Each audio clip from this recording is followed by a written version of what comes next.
Digimon has always been in Pokemon's shadow, but like a true underdog, every now and again it digivolves and surpasses the champion. And this is one such example. In this video, I want to dive into the culturally unparalleled design origins of Tlalocmon.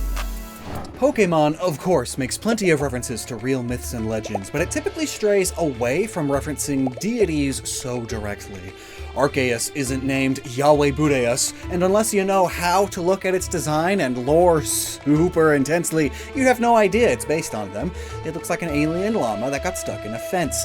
Meanwhile, Digimon's over here with Shivamon, based on only one of the most currently worshipped deities, Shiva, and it's done well, too. That's pretty much the eponymous Hindu deity Shiva, if he was an insectoid Power Ranger. But there's all sorts of subtle references in this design. It's awesome.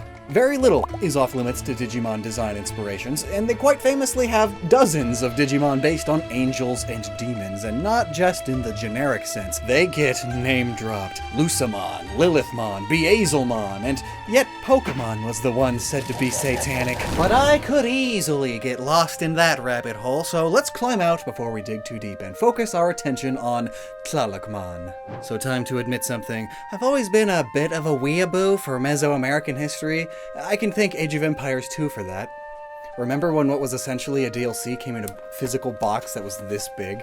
But you know how weeaboos love Japan super dearly? It's a peak civilization that has no faults.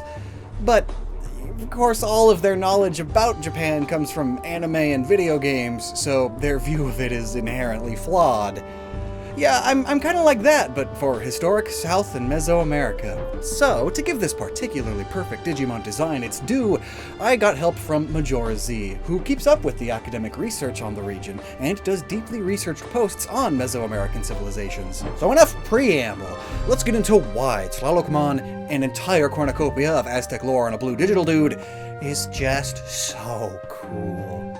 First, of course, you'll need to know, who even are the Aztec? I mean, odds are you can name several Greek and Norse gods, but your knowledge of the Aztec may be like mine at first. I literally only had a few days in all of my years of world history class dedicated to them, and ultimately it was more so about the Spanish ending them. So here's a brief overview, so you're not lost. The Aztec are what's called a Mesoamerican civilization, Mesoamerica being one of the 6 cradles of civilization. Mesoamerican civilizations all have some common traits: similar city layouts and architecture, a shared calendar and numerical system, the ball game, sacrificial offerings, and certain deity archetypes such as feathered serpent and goggled or fanged rain gods. Also, I promise I'm going to try my best with these pronunciations. I will probably still mess some stuff up though, given that these languages have sounds that don't exist at all in English, so I'm obviously I don't have the muscle memory to properly make them. But fun fact, around 10 million people still speak Mesoamerican languages today. That said, the Aztec weren't originally from Mesoamerica. Various Nahuatl-speaking nomads from northwestern Mexico migrated down into the region around 1200 AD and adopted Mesoamerican traits from existing civilizations in central Mexico. One of these nomadic groups, the Mexicas, founded Tenochtitlan, got involved with the locals, and became the capital of what we now know as the Aztec Empire. Though, despite people living here for so long, the region having various older civilizations for nearly 3,000 years, media and elementary history classes will often spread inaccurate or even wrong ideas about them. I'm guilty of this too, by the way, as we'll go over. But one of the most common misconceptions that gets thrown around is that these were primitive or savage Stone Age societies who didn't even have basic technology like metallurgy or wheels, and that they lived in a few worn gray pyramids and huts overgrown by jungle, and they dressed nearly naked with grotesque piercings, tattoos, and pieces of bone. To be fair though, some of the stereotypical dress are real Mesoamerican garments, but this is kind of the equivalent to taking ornaments only worn by a few Greek gods, sticking it on a Celtic warrior, and saying that's what all Romans look like. Which is to say, this idea is very, very wrong.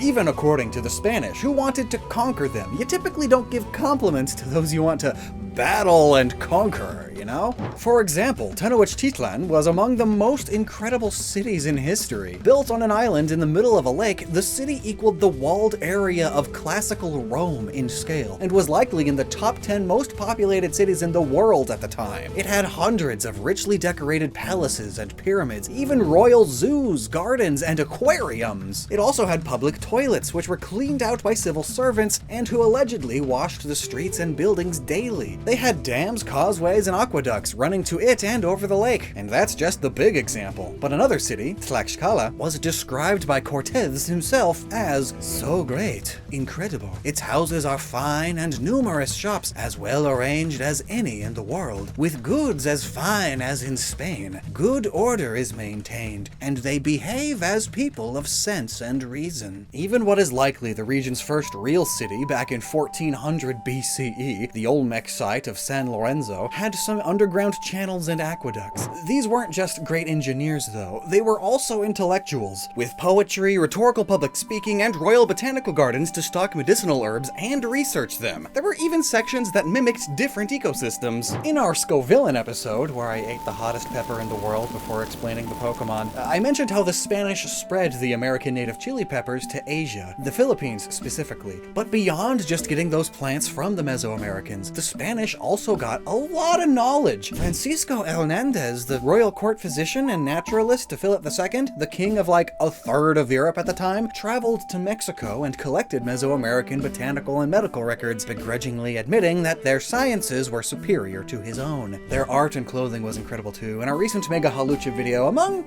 frankly quite a few other errors caused by me rushing a video out and trusting wikis and stock footage sites too much, we used a lot of visuals playing right into the inaccurate stereotypes that we described earlier. Granted, though, these kinds of stereotypical outfits really are used in what are, by now arguably, their own traditional folk dances, but they don't actually reflect common pre-Hispanic dress. While it varies from culture to culture, at its fanciest, Aztec women would almost look like Japanese geisha, with long and flowing blouses or robes, tied hair buns, and heavy makeup. Men wore cloaks a bit like Greco-Roman togas. Gold, turquoise, jade, and obsidian jewelry was worn, and large feather ornaments like the one we see Montezuma often wear in media were a thing, but the stereotypical Aztec headdress was pretty uncommon and not actually worn by kings.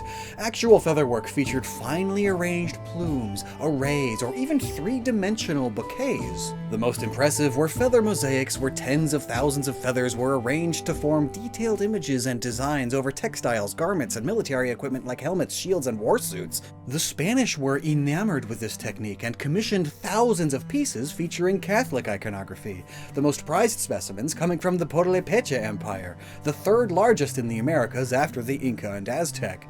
They also had the region's largest bronze production center, because yes, they did make some metal tools and likely some weapons. And they had wheels too. Now honestly, we could talk about this for hours, but now let's finally shift gears and talk about Tlalocmon. At first glance, it looks like a little blue dude wearing rocks and laying on a bed of leaves. Oh, if only it could digivolve just those leaves into something more comfortable, like an all-new mattress from Helix Sleep, this video's sponsor. Is there a mattress Digimon? No. Oh, but there is Pillowmon. Oh, what a cutie. With the aid of my 9-year-old Helix mattress I still swear by and a dozen of these to count, I will quickly fall asleep.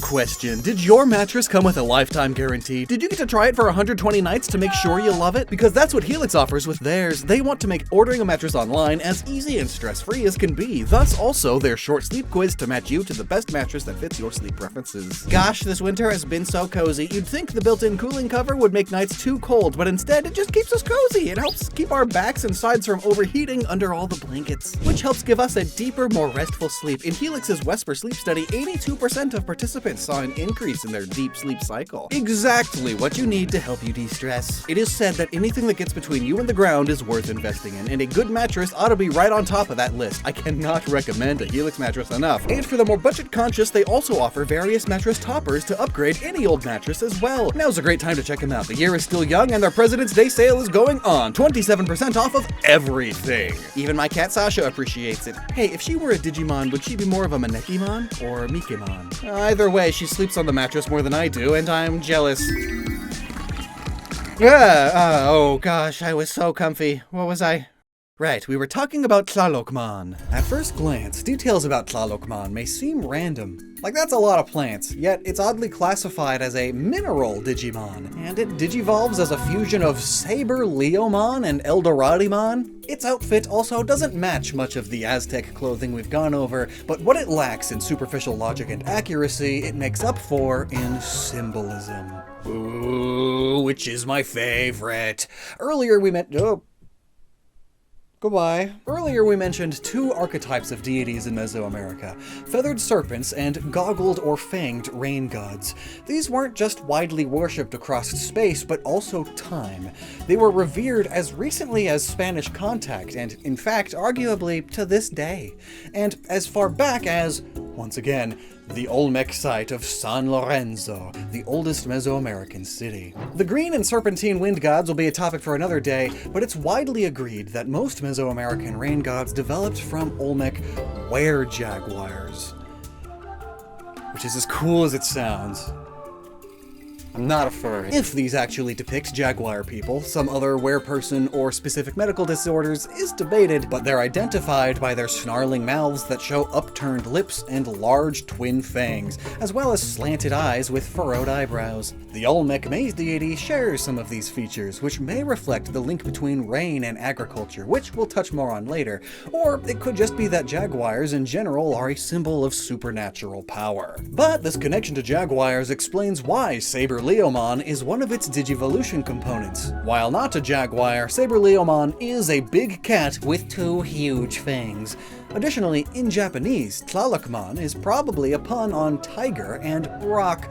The rock there might also tell us why it's a mineral Digimon, though it's also likely that the rocky and overgrown ruins in Eldoradimon became the stone clothing in Tlalocmon's design. In any case, as the Olmec were-jaguar iconography spread across Mesoamerica, over time it gradually shifted, changed, and branched into different forms, not unlike Digimon Digivolution. For the Zapotecatl civilization in Oaxaca, the fangs shrank, or morphed into a forked tongue, becoming their rain god Cosijo. For the Maya rain god Choc, the twin fangs were retained, but the upturned upper lip gradually became a long prehensile nose or snout. And in central Mexico, the were-jaguar's fangs multiplied, perhaps informing his beard, and the eyebrows turned into circular rings or goggles around the eyes. This became a prominent storm and war god at Teotihuacan, linked to watery, netted jaguars found in the city's murals. Though by the time it became the Aztec rain god Tlaloc, it had lost those war and likely jaguar associations. Tlalocmon itself does have these features. It's got somewhat big, red round eyes and small fangs, but it's not that close to Tlaloc until, that is, you zoom out. Tlalocmon has a frame on its back with a large oval ring containing circular wheels, and another oval ring below that. Now I'd like you to squint at its hanging, fang-shaped earrings and necklace pendants. Do those alongside the fret accents on the lower ring become teeth in a mouth, and the two wheels are eyes within a face? The whole design is actually a giant Tlaloc face. And we can be specific. These are based on vessels found in these offerings within the Great Temple of Tenochtitlan, which had twin shrines, one devoted to Tlaloc and another to Huitzilopochtli, a war god with solar attributes. And that's just honestly the coolest part of its design in my opinion. The overall hidden face design. Masks and faces were important symbols in Mesoamerica for cultural and religious reasons, which is why they are depicted all over their architecture, and many warriors having headwear with face designs on them. There's a reason the most iconic Aztec relics and such have a face in their center point, and a face within a mask was a symbol of life, death, and rebirth, which nature itself is all about, which Tlalocmon is said to be the avatar of. So it's fitting that it's a whole guy in a big mask design. Though Tlalocmon's horned helmet is seemingly random, maybe it's upside-down simplified Saber-Leomon fangs? The crown above the helmet is an amacali, specifically based on those offering vessels. Amacali were paper crowns often worn by water gods, and it was frequently paired with a few types of Aztatzontli? Sontli? Swear I'm trying. Aztatzontli. Short, rim-like feather headdresses also worn by fertility deities. The connection between rain and fertility should be obvious. The rain comes in and it goes tinkle, tinkle, tinkle, and the ground plants are like, ooh, I'm so fertile. Another feature clearly taken from Tlalok are the wands or scepters that emit electricity and water. Tlalok is sometimes depicted wielding serpents, or lightning bolts. Same thing, really. As a rain and storm god, Tlalok is also associated with lightning, and serpents often represented lightning bolts in Mesoamerican iconography. See our Terapagos video, which covers Raging Bolt's electric serpentine neck. Technically, the three proto-beasts are more Incan and Andean civilization, but there are some cross-regional motifs in the pre-Columbian Americas, just like how there are plenty from across Afro-Eurasia, though we can't comment for sure on if that's what was going on in this specific case. They very well could have independently realized snakes be kinda lightning-shaped. I particularly love that the front tip of the scepters even look like they have an open mouth and tongue like a snake, while the back ends evoke rattlesnake tips, which are frequently the snakes seen in Aztec art. Next up, that big mass of foliage on Tlalocmon's back, though. It could be a few things. Perhaps a more natural reference to the large green feather headdresses Aztec kings are often depicted as having, or could it simply be referencing that many Mesoamerican ruins were overtaken by jungles? Or it may represent Tlaloc's connections to plant life and agriculture. Plants need rain to grow, after all. And fertile ground. And fun fact, lightning helps plants grow too. Well, not the one that gets directly zapped, of course, but the other ones, yes. When lightning surges through the air, it breaks apart the unusable nitrogen in the atmosphere, turning it into nitrogen oxides, which are a natural fertilizer for plants. Need to grow some corn? Summon a thunderstorm! Need to grow some maize?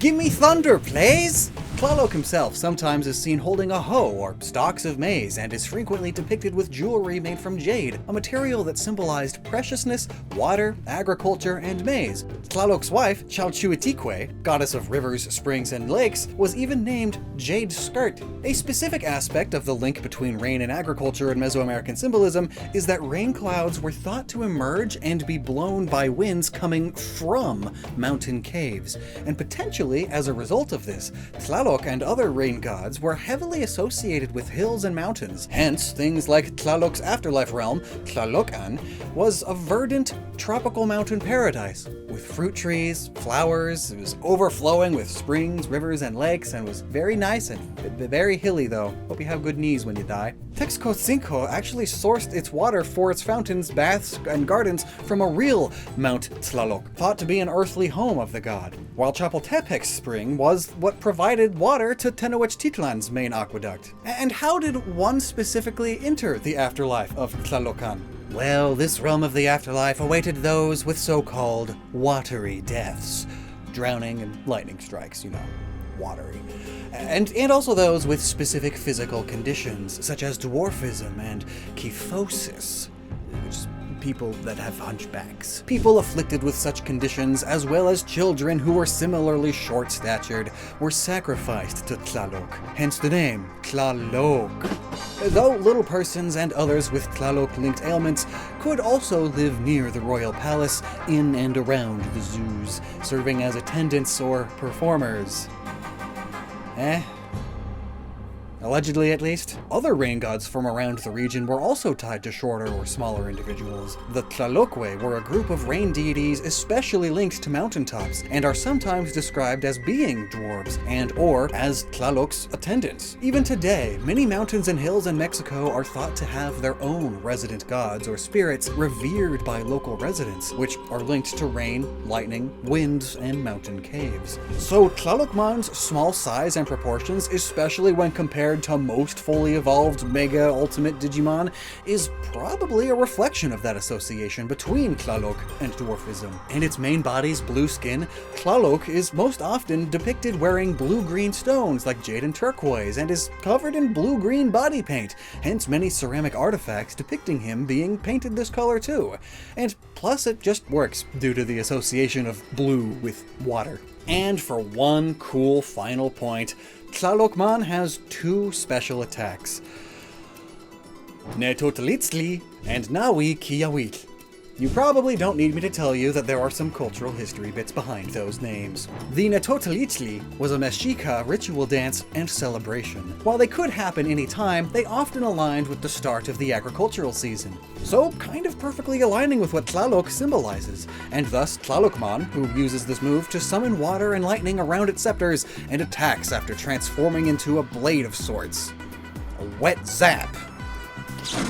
Good for your crops. Tlalocmon's other signature move is Nawi Kiawitl, where it uses its energies to fire a powerful beam. That name translates to for rain, which in the Aztec creation myth is the name for the sun or era that Tlaloc was said to watch over. Many Mesoamerican creation myths have a world and its people being cyclically created and destroyed, and the gods sacrificing themselves or giving blood when they recreate it. This is why many Mesoamericans performed human sacrifices and other offerings to repay the debt and continue that life and death cycle. And sure enough, when it came time for Tlaloc to destroy the world, he fired a massive laser. Okay, no, he doomed the world in fiery rain. So in the end, I'm thoroughly impressed with what Digimon did here with this design. Like, I always knew Pokemon wasn't the only franchise to put a lot of thought into their monster designs, but after falling off of Digimon back in the early Digimon Tamers time, I'm surprised to come back to it and see something so... well, this! It speaks for itself. It's cool. It's just cool. And it's especially cool seeing what designers can come up with when they aren't limited to the Pokemon aesthetic too. But that's not to say that Tlalocmon couldn't be a bit more historically accurate. More actual clothing taken from ceremonial Aztec dress, or Tlaloc's regalia would be nice, like one of these tunics, or pectoral. Also, Tlaloc's Azteczontli was usually made from short white feathers of an egret or heron, but here they are yellow and orange.